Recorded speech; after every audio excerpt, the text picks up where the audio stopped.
What's going on, guys? My name is Quinton Particles, but you can call me Quinn. The Elden Ring DLC was amazing, but the DLC and Elden Ring as a whole is kind of weird. It's an amazing experience, but after you're finished, I don't really want to play it again. So I decided to go back to Dark Souls and play through that again. This video is kind of a review of Dark Souls while at the same time comparing it to Elden Ring. Also, the fact that I just finished Elden Ring and now I'm playing Dark Souls shows you the type of games I mostly play, if that wasn't already abundantly clear by my videos being mostly Soulsborne. I will probably do videos on different games soon though. The next different game video will probably be for Halo Infinite. If not, then it will definitely be for the next COD later this year. But anyway, kick back and relax, get a snack, and let's get started.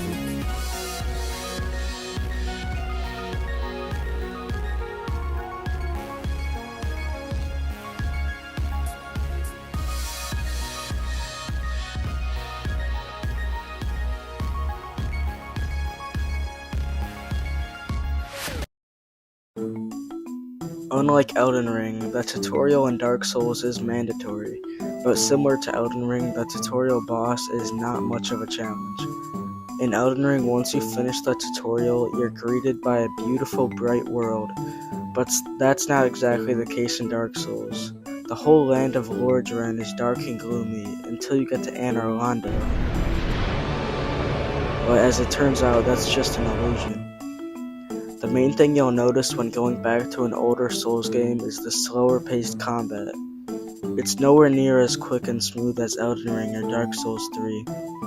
But similar to Elden Ring, Dark Souls has a tough enemy you can fight early on or save for later, that being the Black Knight in Dark Souls and the Tree Sentinel in Elden Ring. The Black Knight is tough, but if you can parry, he's a piece of cake. Blocking is also much more viable in Dark Souls compared to Elden Ring, even into the late game. In Elden Ring, blocking is a decent strategy for the early game, but once you get to the mid-game, there are more enemies with elemental damage and more big attacks that'll break your guard. The slow combat and the clunky dodging gave me some trouble at the beginning, but in the end a Souls game is a Souls game, and the combat is still relatively similar. Simply dodge or block an attack and use the opening to your advantage. But anyway, I just upgraded my axe, and now it's time to take on the Bell Gargoyles.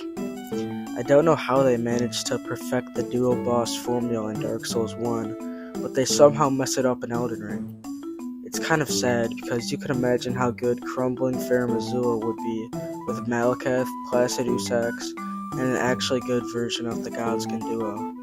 That would be one of the best dungeons and boss runs in all of Soulsborne.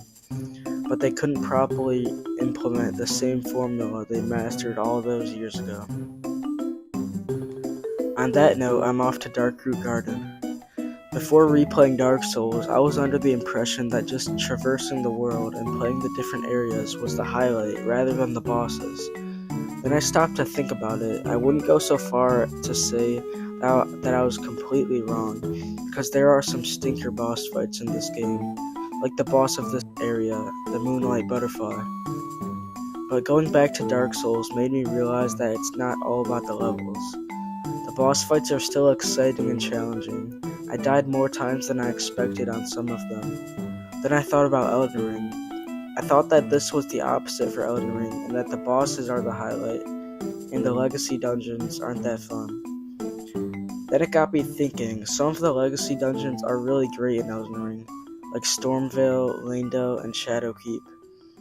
So it turns out I was wrong about both, and that the areas and bosses are both great in both games. Now it's time for Lower Undead Burg and the Depths. I did pick the Master Key so I could just skip these areas, but the Depths is a pretty cool area, so why not go do it? Also, I need the upgrade for Andre. I forgot how cool the Gaping Dragon was. It's a great boss. The community kind of looks over it, and I did too until now. It's super underrated. Next is Blighttown. This is actually the first time I've went to Blighttown through the main entrance, not the one in the Valley of the Drakes. And I've heard about people hating Blighttown, and I never really understood just how infuriating it is until I went through it myself. Without your trusty steed to ride on, it's quite the slog to get through the swamp, but still, it's way better than going through that gauntlet of hell to get here. I went through Sen's Funhouse, then traveled to Anor Londo. Anor Londo is Dark Souls' version of Leyndell. Leyndell is this huge city filled with enemies, and you can go everywhere. Anor Londo is pretty much the exact opposite. Not only can you only go down a certain path, but there really aren't that many enemies here. It's kind of empty, besides for some giants, the dreaded archers, and of course Ornstein and Smough. Like I said earlier, it's crazy how the same people who made this would make the Godskin duo. But now that I've got the Lord Vessel, I can go after the Lord's souls, just like the Great Runes in Elden Ring. The latter half of the game is not that good, so let's just skip to the DLC. The first difference you'll notice between Shadow of the Erdtree and Artorias of the Abyss is how you get there. In Elden Ring, all you have to do is beat Radahn and Mohg, then touch the Withered Arm, and boom, you're transported to the Realm of Shadow. In Dark Souls, kill the Hydra, kill the golem behind the Hydra, talk to the lady that spawns in, kill another golem in the Duke's Archives for the Broken Pendant, then go all the way back to the lady, and finally you can access the DLC. I don't know how they expected people to find this without a guide, but anyway, once we're here, we're immediately put against a boss. This is the opposite of Shadow of the Erdtree, where once you get there, you can go anywhere and do anything. But in Dark Souls, you can't go anywhere until you beat this boss. The first main boss of Shadow of the Erdtree is a monster-type boss similar to Dark Souls, and the second bosses are similar as well. They're both humanoid bosses with swords and both very tough. Bosses like these became pretty common as the series went on, but for this time, bosses like these were rare. Fighting Artorias reminded me about runbacks in the older Souls games. Elden Ring really spoils us with its graces right outside boss doors and Stakes of America and all that. Dark Souls' base game and the DLC both heavily play into the verticality of the world, and so does Shadow of the Erdtree. If you've played the Elden Ring DLC, you know about that map fragment by the ancient ruins that you just couldn't get to. I fought Calamite next, which is a much simpler boss compared to Baal. After fighting the cinematic masterpiece that is Baal, Calamite seems a little uninteresting.